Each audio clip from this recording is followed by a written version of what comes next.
सुख दुख का आना जाना सर्दी गर्मी के आने जाने जैसा ही है, इसलिए इन्हें सहन करना सीखना ही उचित है। बुरा वक्त आपको जिंदगी के उन सच से सामना करवाता है जिनका आपने अपने अच्छे वक्त में कभी ख्याल भी नहीं किया।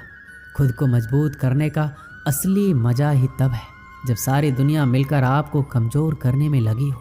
मन का झुकना भी जरूरी है, केवल सिर झुकाने से भगवान नहीं मिलते। कई बार हम किसी के लिए उतना भी जरूरी नहीं होते जितना हम खुद को मान लेते हैं। शांत रहना सही है, पर जब गलत हो रहा हो तब नहीं। खुशियाँ मन की एक स्थिति है, बाहरी दुनिया से इसका कोई लेना देना नहीं है।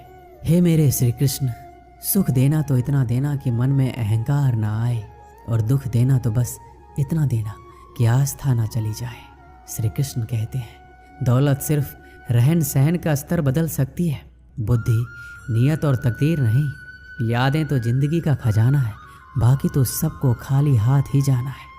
कर्तव्य निभाना और प्रेम का होना दोनों अलग अलग बातें हैं।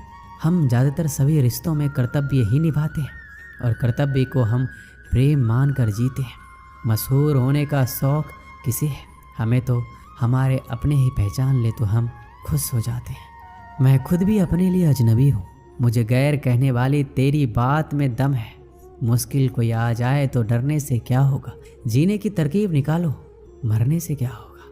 3 बेहतरीन सलाह मेरी याद रखना। सोचो मत, शुरुआत करो। वादा मत करो, साबित करो। बताओ मत, करके दिखाओ। एक व्यक्ति रोज पत्थर तोड़ने का काम करता था।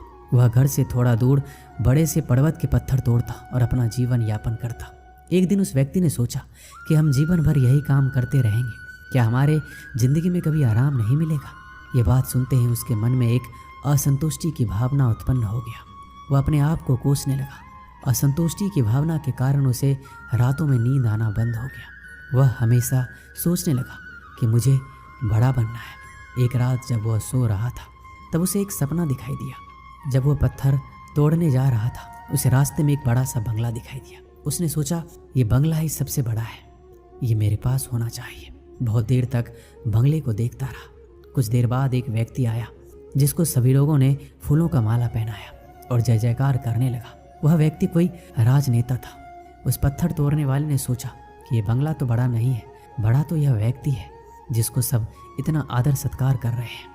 अब वो पत्थर तोड़ने वाला व्यक्ति सोचने लगा कि नहीं, मुझे अब नेता बनना है। बंगला और नेता को धूप में खड़े होकर देखते देखते पत्थर वाला पसीने से तरबतर हो गया। फिर उसने ऊपर देखा, उसे सूरज दिखाई दिया।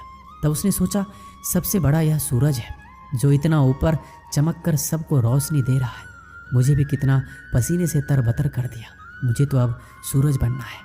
वह सूरज को देख ही रहा था, तभी घना बादल आया और सूरज को ढक दिया। पत्थर तोड़ने वाला व्यक्ति ने सोचा, यह बादल ही सबसे बड़ा है जो पूरे सूरज को ढक दिया। वह व्यक्ति बादल को देख ही रहा था कि हवा का एक झोंका आया, बादल को लेकर दूर चला गया। पत्थर तोड़ने वाला व्यक्ति देखता ही रह गया, ये क्या हो रहा है? हवा का झोंका बादल को उड़ा के चला गया। हमें तो हवा बनना चाहिए क्योंकि हवा सबसे बेहतर है, क्योंकि हवा सबसे ताकतवर है। ये बात वो पत्थर तोड़ने वाला व्यक्ति सोच ही रहा था। हवा एक एक पहाड़ से टकराया और हवा ने अपनी दिशा मोड़ ली और वो पहाड़ टस से मस नहीं हुआ। यानी पहाड़ में दम है, हमें तो पहाड़ बनना है, उस व्यक्ति ने सोचा। तभी वो व्यक्ति देखता है कि एक व्यक्ति आ रहा है, अपने हथौड़े से उस पहाड़ का टुकड़ा कर रहा है। उसने सोचा, ये क्या हो रहा है? इतना बड़ा पहाड़ जो हवा के विशाल झोंकों को रास्ता बदलने के लिए मजबूर कर दिया, और ये टस से मस नहीं हुआ, उसे एक छोटा सा व्यक्ति तोड़ रहा है। व्यक्ति बार बार सोच रहा था, ये नहीं हो सकता, ये कभी नहीं हो सकता। मुझे पत्थर तोड़ने वाला नहीं बनना है, किसी भी हाल में मुझे पत्थर तोड़ने वाला नहीं बनना है, क्योंकि वह स्वयं पत्थर तोड़ने वाला व्यक्ति था।